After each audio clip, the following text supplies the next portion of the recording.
Le lundi n'est pas une corvée, c'est le premier chapitre de votre semaine. Alors à vous de choisir le décor. Bonjour et bienvenue dans ma Bublo. Imaginez la scène. Il est 7h30 du matin, il pleut, et vous avez ce trajet de 40 minutes dans les bouchons ou le métro bondé. On connaît tous ce sentiment. Le réveil qui sonne un lundi matin, il fait encore un peu gris, la maison est fraîche, et dans notre tête, la liste des tâches de la semaine défile déjà comme un générique de fin d'un film triste. On anticipe déjà les embouteillages, la route, le stress du travail. On a l'impression que la journée est déjà écrite, qu'on va juste la subir. Mais aujourd'hui, dans ma Bublo, j'ai envie de vous proposer un autre scénario.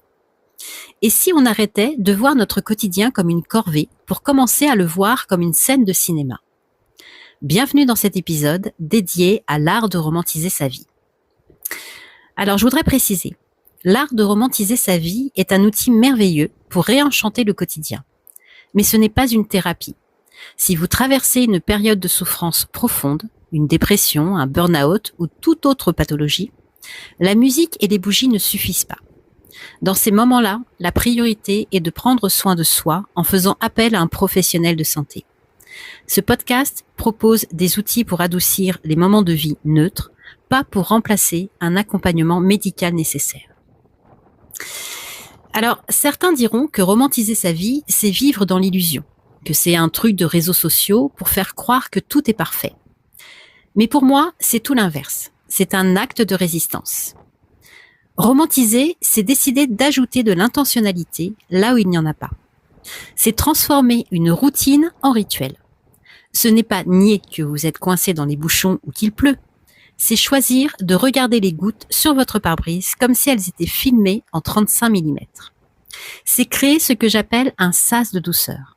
Un espace où, peu importe le chaos extérieur, vous décidez que l'instant présent mérite d'être beau. Regardez les films ou les séries que vous aimez. Qu'est-ce qui rend une scène de petit déjeuner ou de trajet en voiture iconique? Ce n'est pas l'action, c'est l'ambiance. C'est la lumière, le cadrage et surtout la musique. On pense souvent que cette esthétique est réservée aux écrans. Mais la magie ne dépend pas de budget de production.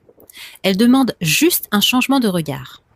Pourquoi attendre qu'une caméra se pose sur vous pour apprécier la vapeur qui s'échappe de votre tasse de café? Vous êtes le réalisateur. Si vous décidez que ce lundi matin est le début d'une aventure, alors votre corps et votre esprit vont commencer à le croire. Pour moi, ma machine à voyager dans le temps, c'est ma playlist années 80. Quand je lance ces synthés, que j'entends ces voix iconiques, mon salon change de dimension. Préparer mon petit déjeuner devient une scène d'ouverture pleine d'énergie. Prendre la route sous la pluie, avec la bonne chanson, je ne suis plus une automobiliste stressée, je suis l'héroïne d'un film qui part à la conquête de sa journée. Trouvez votre mood. Que ce soit du rock, du classique ou des sons de la nature, la musique est le filtre le plus puissant que vous pouvez appliquer sur votre réalité. Elle change votre chimie, elle baisse votre stress et elle transforme l'ennui en émotion. Posez-vous une question, juste un instant. Combien de temps passez-vous chaque jour à faire défiler des vidéos sur TikTok ou Instagram? On regarde ces vlogs esthétiques. Ces gens qui préparent leur café avec une lumière parfaite, qui rangent leur intérieur ou qui marchent sous la pluie avec une musique mélancolique. On ressent un certain plaisir à regarder ça, n'est-ce pas? Ça nous apaise, c'est satisfaisant. Mais pourquoi est-ce qu'on se contente d'être les spectateurs de la douceur des autres? Pourquoi est-ce qu'on consomme leur bien-être à travers un écran au lieu de créer le nôtre?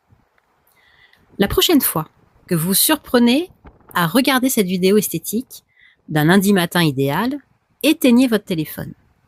Posez-le. Et regardez ce qui est devant vous. Votre tasse de café n'a peut-être pas le filtre vintage de l'application, mais elle est chaude. Elle sent bon et elle est réelle. Votre trajet en voiture ne fait peut-être pas des milliers de vues, mais c'est votre moment, votre scène de film à vous. Arrêtez de regarder la vie des autres comme un film et commencez à vivre la vôtre comme si vous étiez en train de la filmer. Si c'est assez beau pour être regardé sur un écran, c'est assez beau pour être vécu en vrai. Je ne vais pas vous demander de poster une photo sur Instagram pour prouver que votre vie est belle. Je n'ai pas besoin que vous me le montriez. Je veux que vous le ressentiez. Demain matin, quand le lundi frappera à votre porte, essayez ceci. Prenez-le comme un jeu. Choisissez une bande originale qui vous met en joie. Sortez votre plus jolie tasse, même si vous êtes seul.